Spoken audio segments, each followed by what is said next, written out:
Everybody can't be the President of the United States of America. You have to have a copy of the Constitution. Everybody can't be Grand Shiki Chairman. You have to have a copy of this Constitution. Well, we're doing our own thing, more Islam. Understand what I mean? Understand me? You know what I mean? You can't do your own thing. Islam. The Prophet said what he said, and he meant what he said. The Quran, the Holy Quran of the Moorish Science Temple of America, not the Circle 7, that's the emblem on here. But that's not the name of this pamphlet. Islam? Islam. It is called the Holy Quran of the Moorish Science Temple of America. And don't let anyone tell you, demonstrate Circle 7, Mo. Circle 7, Islam. You know what I mean? You know what I mean? Oh, well, Mo? Islam? You have some bright stars like Hornbuckle Bay who will say to you, Islam, brother. That ain't what it say on the cover. Islam. It say Holy Quran, the Moorish Science of America. Islam. You got that? Yeah, whoever you talking to probably say, yeah, we got it. Mr. Perfect, Mr. Exact. Yeah, that's right. I'm Mr. Exact. I'm Hornbuckle Bay. What you say? Some more are, you know, some more are so hardcore. I think I'm one of them, but I can kind of ease up now. If the Prophet didn't say it, it's not right. Islam. Brother Young Bay, his great uncle Henry and I we used to have some really good times. We would talk more science all night long, till 3 in the morning. And he would say, Brother Rascal Bay, make sure all them boys come to you. Don't you go to them. Make sure they come here to you. Because they know they're wrong. And he would talk all yes,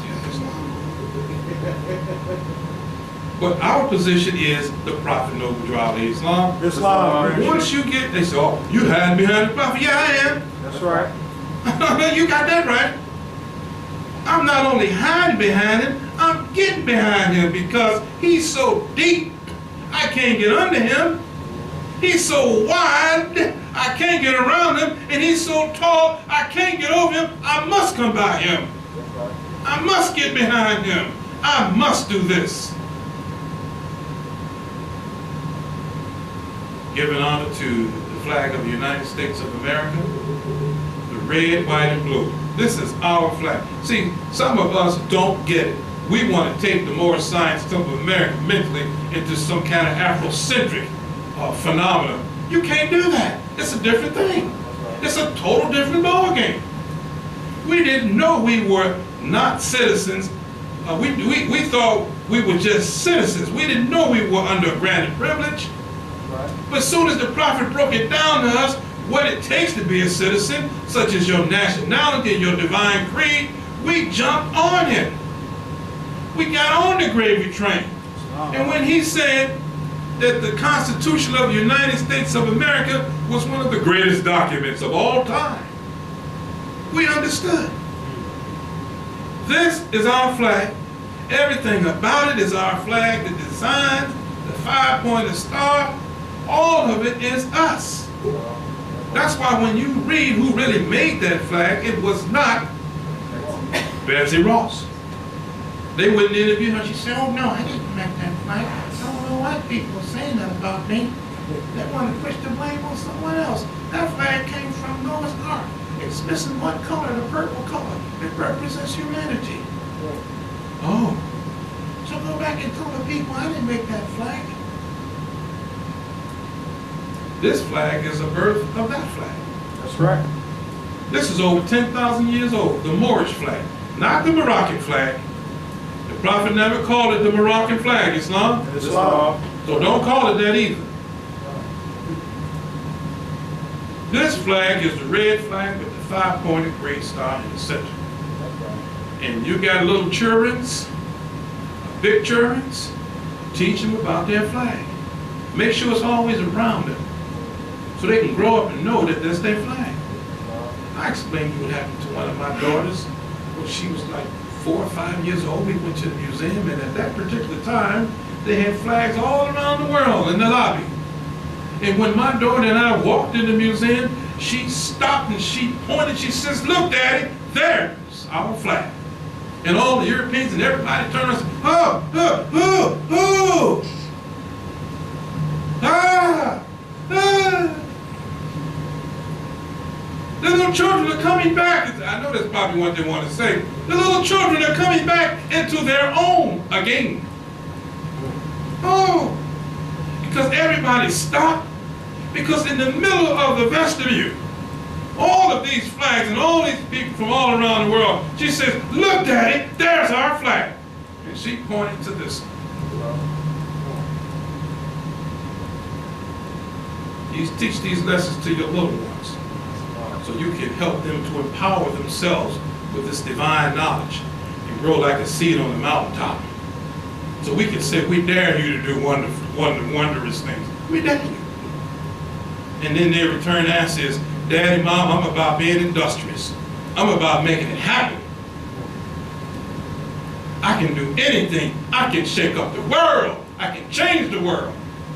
I got my granddaughter on that vibe now. When she opened her eyes in the morning, I said, "Faith, good morning. You are powerful. You are great. You are fantastic. You can," she said, "Man, Dad, I can change the world." Go get it, girl. Go out there and change that world. I got her finishing the mantras now. You got to give them that mantra. You got to season their minds with the maxims of truth. Ain't nothing wrong with that. Other nations are seasoning their children's minds with the maxims of truth. Why not you? Islam.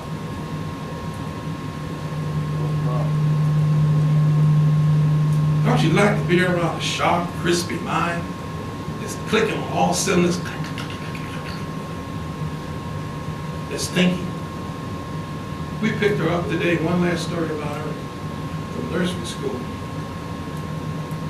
So my wife says, "Oh, Faith has a new student in her class. He's Chinese."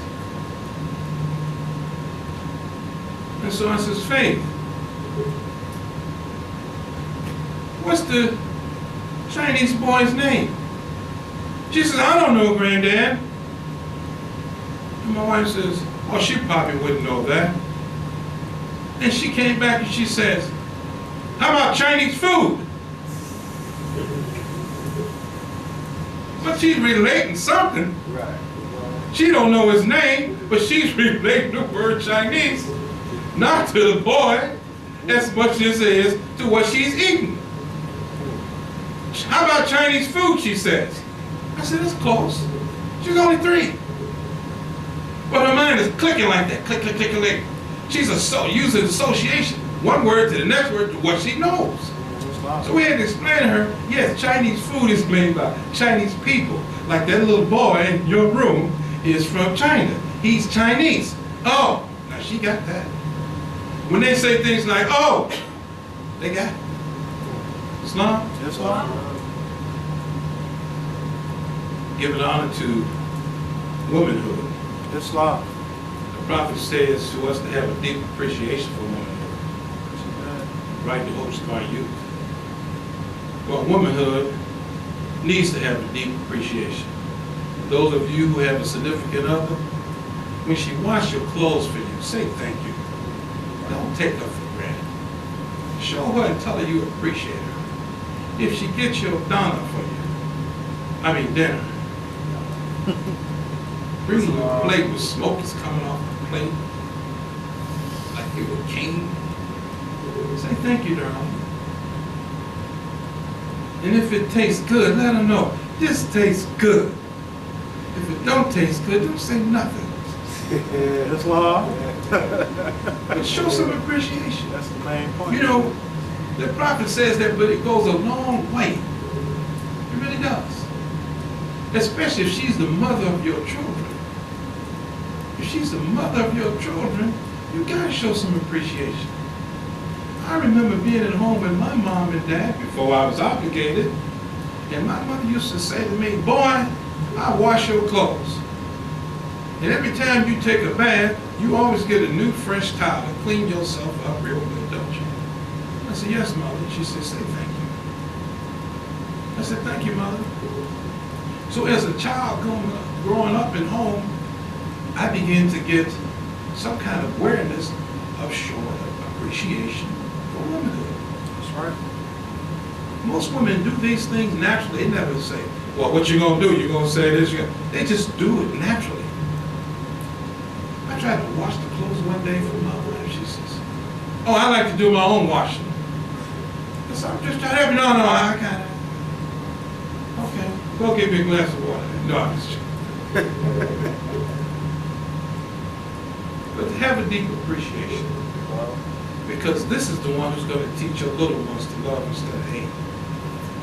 This is the one who you're going to put your head in her bosom and receive comfort when you really need it.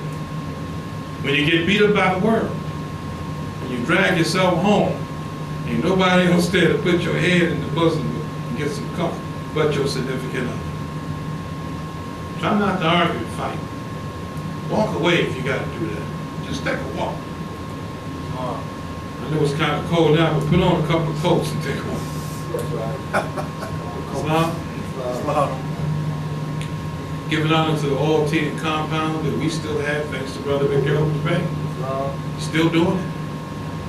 And I don't know what I would do without the Moorish products. I'm consuming one or the other almost every other day. If you're not taking a bath with the compound, you're brushing your teeth with it. You're doing everything with it. These are medicines that the Prophet gave us that really helps us. Giving honor to those Moorish Americans who have passed, but before they passed, they gave so much to this movement, to this Prophet, their money, their time, their devotion. Some I have met in the flesh, some I haven't. But giving honor to their memory wherever they may have come from. And giving honor to each and every one of you. Islam? Islam.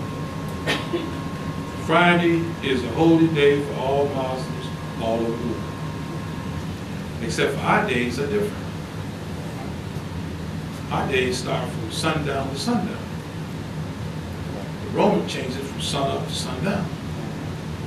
So when the Prophet said to have our meeting at sundown, we're right in the Sabbath. That's why the Sabbath they say is on Saturday too, because it's sundown Friday to sundown Saturday. So Friday is a holy day for all Muslims all over the world. And we know why.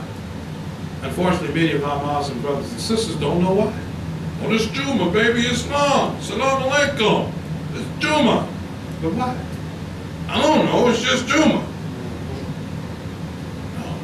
It's a holy day because that is the day when man was Formed in flesh. That's right.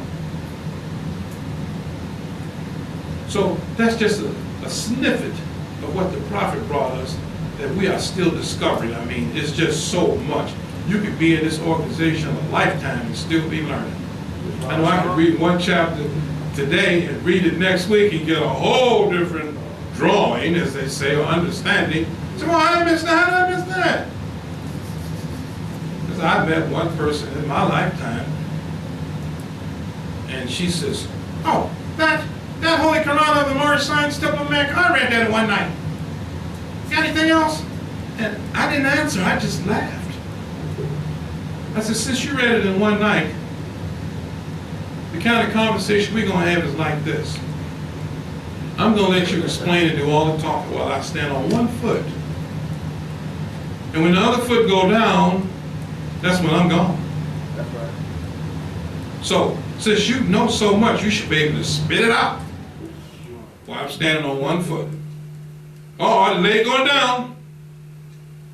When they go down, the other one go this way, and I'm walking away from you. Because ignorance is a bliss.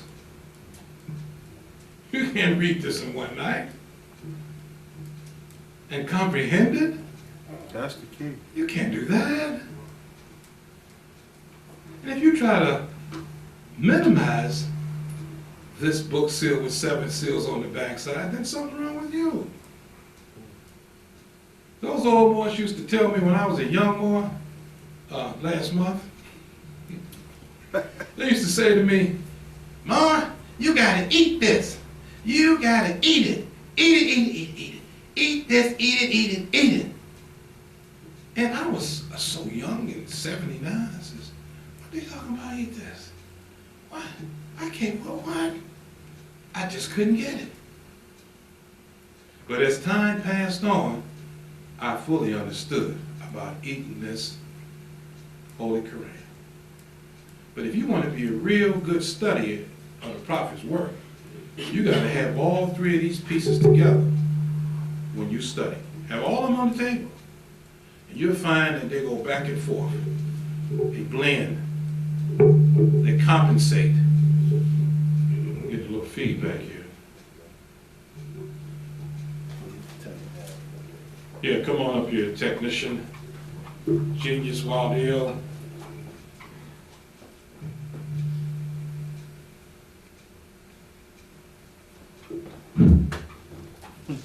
He knows a little bit of everything, don't he? This law.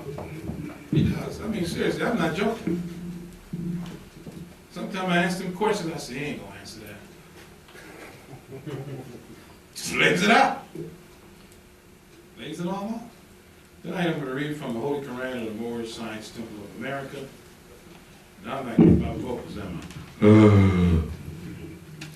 I like the mic. No, seriously, I do. I started speaking at 12 years old when and I just got used to it. You lost my V. V is an acronym for what, volume? Yeah, I have to turn it down. Thank you, brother. Thank you very much. I got to fix you a White Castle one day. You got to have levity in this world. It's law. If you don't have levity, something wrong. You ever get around somebody, "Oh, I don't laugh at all." Don't say nothing to me. Ain't nothing funny in the world. I remember when I was inspected. I went through it. This is a true story. Then I'm going to read from the Quran. I was inspecting.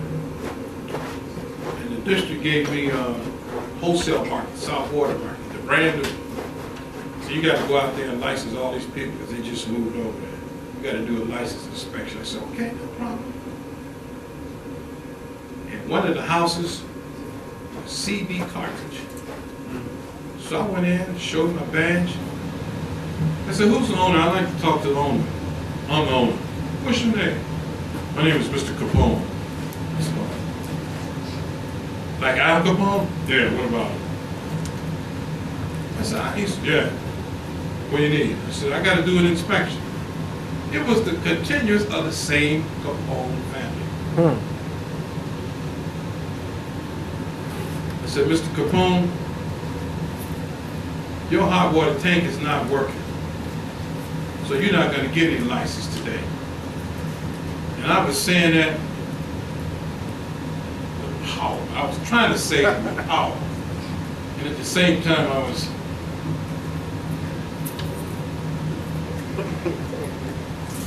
because I didn't want him to think that I didn't want him to think that I thought that the Capones would come after me. I didn't give him his license. And he had this look on his face. "Yeah, what about it?" "Yeah, I know. We resolved he had somebody to come in and fix it. But what a coincidence it was. My car dealer, whom I bought all my cars from, was his nephew. So we were talking. I went to see him to have lunch. Car. And I told all of them up front that I was a Moorish American. I'm a Moorish American. Don't look at me like I'm black. Don't call me black. Don't even think when you hear me talk black. Look and think about when I'm talking as a Moorish American, and I know about y'all Sicilians. I wanted to tell them, you could be my son, who knows? I didn't tell him that. Carm said, "Yeah," he says, "That's my uncle. But he never laughs. He never, ever." He said, "You can crack a joke and he's always got the same expression." "Yeah, What about? So I went back, I had to go back there, and I said, "Oh, Mr. Capone, I met your nephew." "Oh yeah, he's a car dealer out there. He never took care of me. He never took care of me. Never. That's their language. Took care of me. That means he gave you a good deal on the car, treated you nice. And to them, they have their own understanding. When you take care of somebody, that's what they want everybody to know. So when you speak their name, you say, oh, Mr. Capone, oh yeah, he's a good man, he took care of me. They leave it at, oh, he took care of me. But when they say things like, oh, he never took care of me, here's another thing they say. Oh, White Hill, he's a gentleman. He's a real gentleman. That's like a big honor. Oh yeah, that guy, yeah, he's a good gentleman. He's a real gentleman. That's like they give way up. That's how the Sicilians talk. I've been around a whole lot. So next time I saw Tom, I said, yeah, man, your uncle. So you didn't take it. Oh, babe, what's wrong with him? Come on. I always take care of Uncle. No matter what I do, it never makes him happy. And he always tells everybody the same thing, that I didn't take care of him. Of course I took care of him. I took care of his brother too. I bought him a brand new car, gave him a good day. It went on and on and on and on and on and on and on. But my point is this. Some people never show any kind of laughter, smiles, or pleasantness. It's like an empty desert. They may be laughing inside, but it's always like, and Carl says, yeah, did you notice that he never smiles? You can crack 1,000 jokes and his face is always like, what else is next? What you gonna do tomorrow? Okay, lunchtime. Never, ever smiles. Levity is good. When I was in Turkey, in Istanbul, with Sheikh Nazim, in the Cyprus hills, that's all that brother did was crack jokes. I mean, it had to be 100, 200 miles from all over the world. And all he did was crack jokes and laugh, laugh, laugh. You talk about some of the Moors that said the prophet had a good sense of humor. He would have levity. You need levity. It relaxes you. The prophet said, make the science of happiness the study of your life. And I'm very fortunate I grew up in a house like that because my mother, we would take turns cracking jokes. And she would lay down on the couch and laugh so hard when I come up with a really good one. And I would roll on the floor holding my tummy when she came up with a good one. You need levity sometimes. Islam? Jesus appears fully materialized to the Eastern sages in the palace of Prince Ravana in India, to the Magian priests in Persia. 3 wise men speak in praise of the personality of the Nazarene. And you know what chapter I'm on, right? 19. Chapter X, 1X.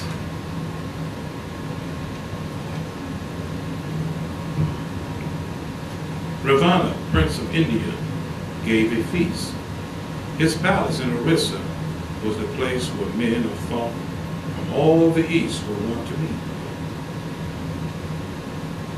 Ravana was the prince with whom the child Jesus went to India when 12 years old. The feast was made in honor of the wise men of the East. Among the guests were Menkes, Vidyapati, and Lamas. The wise men sat about the table, talking about the needs of India and the world. The door to the banquet hall was in the east. A vacant chair was at the table to the east. And as the wise men talked, a stranger entered unannounced, and raising up his hand in benediction said, "All hail!" A halo rested on his head, and light, unlike the light of the sun, filled all the room. And Jesus sat down in the vacant chair. And then the wise men knew it was the Hebrew prophet who had come. And Jesus said, "Behold, for I have risen from the dead. Look at my hands, my feet, my side. The Roman soldiers pierced my hands and feet with nails, and then one pierced my heart. They put me in a tomb, and then I wrestled with the conqueror of men. I conquered death. I stamped upon him and arose, brought immortality to light, and painted on the walls of time a rainbow for the sons of men. And what I did, all men can do. The gospel of the resurrection of the dead is not confined to Jew and Greek. It is the heritage of every man of every time and clime. And I am here, a demonstrator of the power of man. And then he arose and pressed the hand of every man and of the royal host and said, Behold, I am not myth made of fleeting winds, for I am flesh and bone and brawn, but I can cross the borderland at will. And they talked together a long, long time. And Jesus said, I go my way, but you shall go to all the world and teach the gospel of the omnipotence of man, the power of truth, the resurrection of the dead. He who believes this gospel of the Son of Man shall never die. The dead shall live again. And that's what we are. We were once the dead who are now living again. We were dead in our way of thinking. Our consciousness was dead. It wasn't growing. It couldn't grow because life does not come that way. Life for us comes by the teachings of the prophet Noble Drew Ali. That gives us life. That makes us undead. It makes us alive. It tells us that we have now joined the human race. I cannot tell you how distraught I was in the consciousness of believing that I was black. I used to actually believe that I was black. You couldn't tell me that I wasn't. I was one of those ones talking about Ungawa, black power. Yeah, make it loud, JP. Couldn't figure nothing out. Running my head up against a brick wall until I heard the shepherd's voice. He said, Brother Braswell Bay, know yourself. Come, I can help you before it's too late. And I said, where's this voice coming from? Where is it? And it was the angel, the prophet, Noble Drew Ali saying, come, I can help you before it's too late. And I started singing the song. Count me in, count me in. You got to count me in, you got to count me in, count me in, count me in. I still want to be counted in. Did he say that in Acts 6? He said, if I'm counted in, I can be what? Recognized by the government in which I live. Recognition. Why is it important to be recognized? Because unrecognition is something that don't exist. Unrecognition is a mark. And nobody's going to recognize a mark once you've been marked and X'd. Like Zorro. Zorro put the X on you, didn't he? Just X'd you with his sword. And then you know you've been hit with the mark of Zorro. Well, the European nations put an X on us. But that X came out to be Negro, black, and colored as he attempted to mark us as a people. And nobody recognized us then, and even not now. The sad part of the matter is that someone sent me an email this afternoon, and it was something that was on WTT Channel 11. It was horrible. Very, very ashamed. You saw it? It's a shame. Where the city treasurer and the director for the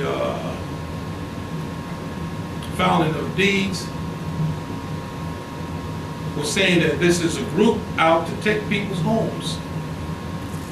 And so the commentator was asking the treasurer, well, who are these people who go down and file a document and say that now it's their home? And it was some horrible stories they were telling. Yep. Like you come home one day and somebody's in your house and holding up a piece of paper and says, I got the deed to your house. Yeah. And so the commentator says, oh, this is the Moorish Science Temple of America. And the church says, no, it's not them, it's a group, it's an offshoot. They call themselves sovereign Moors. They don't pay taxes on it. Oh, it was very hard. You saw it too? It's a pity. Now, if we have any cause to come together for anything that is of a most important issue for the posterity of our organization, we have to come together and stop that. If you don't, it's going to get worse. That's right. It's going to get worse, more. Yeah. That's why I'm here. Yeah. Good. It's no such thing, according to the prophet, as a sovereign Moor. That's right. It don't exist, and I don't care who don't like it. We don't have that. We are members of a religious society, and there ain't nothing there about sovereignty. Teach, Grand Street. So there's nothing you can tell me or any other law-abiding Moorish American that we need to be from what? It's already our country, along with other free national citizens who bear their free national name. The prophet told us that. He said we stand with all free national citizens who stand for a free national government. Yes, he did. Time is out about arguing with these people. It's imperative that we set the record straight. And if you have the love of the prophet, and you love our organization, you're going to say something about it. That's right. Anytime I say, but I'm only going to do it. You crazy, something wrong with you. That's not the Moorish Science Temple, man. That's your garbage. That's your stuff, and you should leave that out. Don't leave our name like that. Tell the people that we're all about taking people's houses. And the stories get so all horrible about how much money they charge for membership to something that they're not even a part of. I just paid $600 for the trust. I paid $800 for the trust. I paid all this here for my papers. Got all my papers. For what? This is the only paper we need right here. Set the record straight. We need our nationality and identification card that costs $1.35 with the dude's card and the first month's due. That's all it costs. The prophet said, don't burden my Moors. What are you talking about? Then I met a sister say, oh, my brother's in jail because he lost all his property. He wasn't following us. We don't teach that. That's right. Well, see, the editorial called Prophet Makes a Plea to the Nation. The editorial is not this. It's not the divine constitution and bylaws. Moorish American message to America. That's not this. Let me hear about our divine constitution and bylaw. Just because the prophet expressed his feelings in editorials, the editorial is an editorial. It is not the divine constitution and bylaws. So where you get that from? The shallow streams of your own mind? Because you want to make your pocket fat.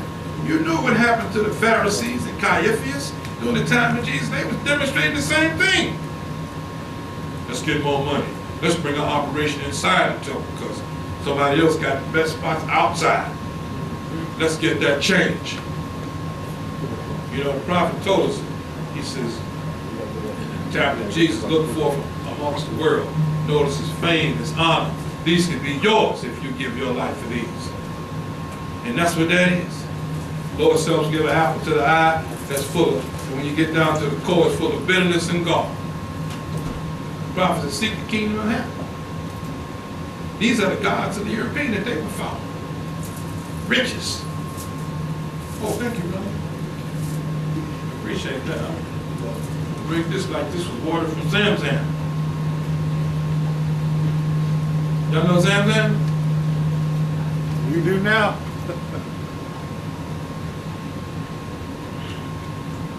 Oh yeah, that was good. Thank you very much. The story goes that when Sarah told Hagar she had to leave, get out, and she wanted to know. Everybody ever heard this story? Mom, You heard the story What's up? about the Zam Zam? She was out on the road with Ishmael. Yeah. Huh? She was on the road. Sarah put her out. She was out on the road with Ishmael. Yeah, with her baby. She was thirsty. She was thirsty. Here comes this water out the ground. And today they call it holy water. They bottle it and drink it. Have you ever tasted? I brought some here for you all before. Right? Very light water. I don't know how we got to that. We can talk about that a little bit later on. About straightening it out. Then Jesus disappeared. He had sown the seed. The words of life were spoken in Orissa, and all of India heard. The Magian priests were in the silence of Proserpines, and Casper, and the Magian masters, who were first to greet the child of promise in the shepherd's home in Bethlehem. They were with the priests. And Jesus came out and sat with them.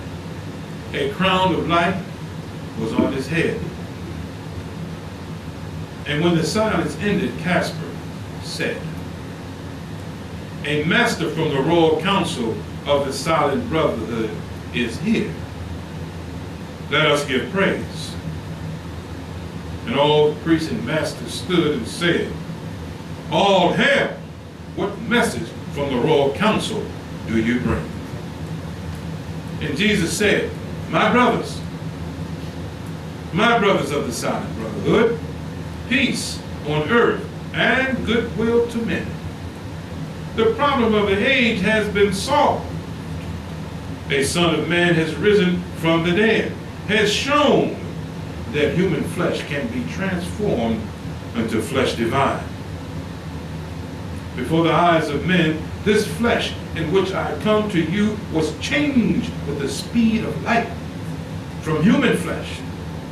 And so, I am the message that I bring to you. And that's what we all got to be. We have to be the message that Drew Ollie brought to us. That's right. We have to be that message. When you're not wearing your turban or fez or anything that looks Moorish, you still have to be that message. Right. It should resound by just the way you stand, by the way you sit. Your composure should resound that the life and the teachings of this great prophet is in you and I. That's right. Therefore, oftentimes without opening up our mouth, we are demonstrating the message of this great prophet. We are the message that we bring. Islam, Rashid. See, love, truth, peace, freedom, and justice is a requirement that you treat me right, and that I treat you right as well. I don't care if you're Episcopalian, a Catholic, a Buddha, a Hindu, a Sunni, a Wahhabi, a Hanafi, a Sufi. Under love, truth, peace, freedom, and justice, you got to treat me right. And I got to treat you right too. That's what that is.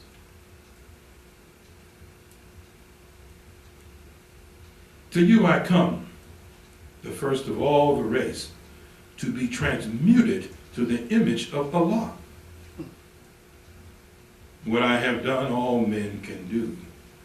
And what I am, all men shall be. But Jesus, he said no more. In one short breath, he told the story of his mission to the sons of men. And then he disappeared. The Magi said, some time ago we read this promise, now fulfilled upon the dial plate of heaven.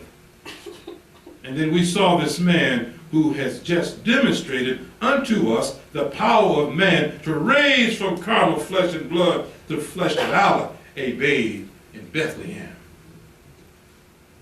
And after many years, he came and sat with us in these same groves. He told the story of his human life, of trials, sore temptation, buffering, and woes.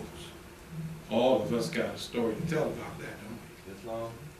And we're going to keep, if you keep on living, you're going to always have a story to tell about trials, temptations, buffering, and woes. A lot of want to know if you really want to go with him. That's right. You want to know, you really want to go? Wow. Because you're going to have some trials, some buffering, and some woes. Because this is the way. And this way, this is what we go through. Because without a foe, a soldier never knows how strong he really is. And thought must be developed by the exercise of strength. And that strength lies in our convictions of following this prophet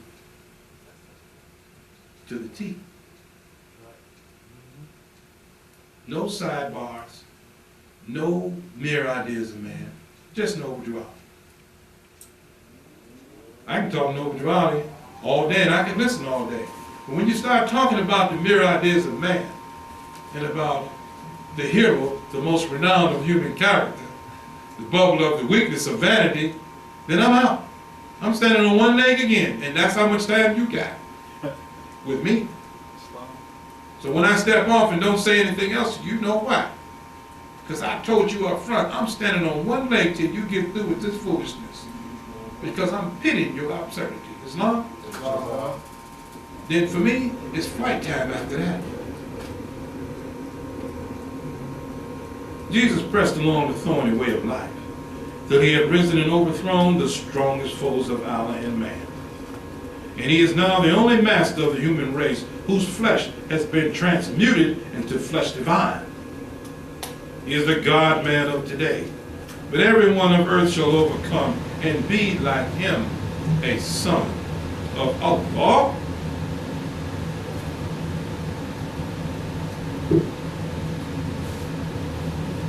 I enjoy repeating the words of the Prophet Noble.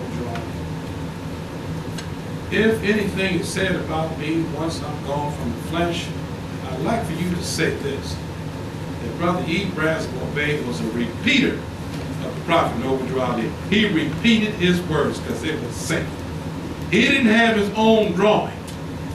He didn't need to have his own drawing because the Prophet said what he said and he meant what he said. His words are so powerful, how can you have an own drawing? This is my drawing, this is my take on this, because I'm a leader. You understand me? I'm a leader, I don't follow nobody. You're going to follow somebody. Especially if you're working and they got your check and they tell you to follow them to the bank. You're going to run all up behind them for that check. You're going to follow. You're going to follow somebody. Let the prophet lead you. Islam. Thank you very much. This time now, we're going to have a reading of the prophet laws that he has instructed us to read in each and every meeting. This evening,